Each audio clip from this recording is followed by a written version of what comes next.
mitomtomagna zanako e. Tsy mila mitomtomagna. Mangina zanako. Babana mbola niasa. Zay efatra an-tragno. Anaty takaloko rote. Ariaka za zanako ny mikibonahako zanako e. Babana retsy mety havy wazala. Tozandrina tolelantiny koni. Wazala. Wazala.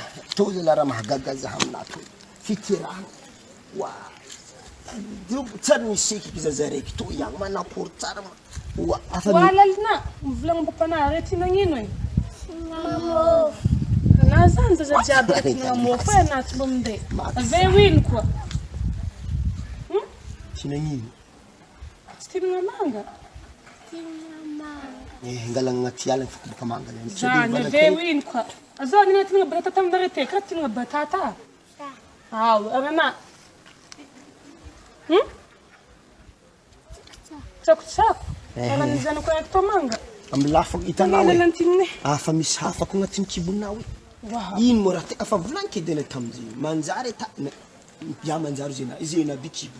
Alazy za tamina. Za tsy teko tsatsogno magnanjany matoko za direct tsy mavita zaza magnanto ao. Iteraka isambolana na isanandro. Za tsy mavita zana bitro e. Tegna marigny aminazy. Anaty babany bitro dikan'izany. Ko zana bitro tonavy babany bitro. Babany bitro. Za lantiny tokony marary tokony andesitsika amin'ny hôpitaly izy keto.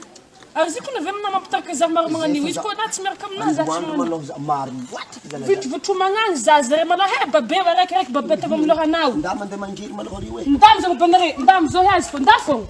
Nda juive magnany izy malakilaky. Ndao juive nga izy.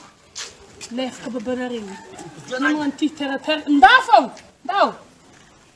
Tomberny vitako za zare kiptona za zany ndefa raiky famlanantiny to. Zare tefako amin'ny dadiny izy to e.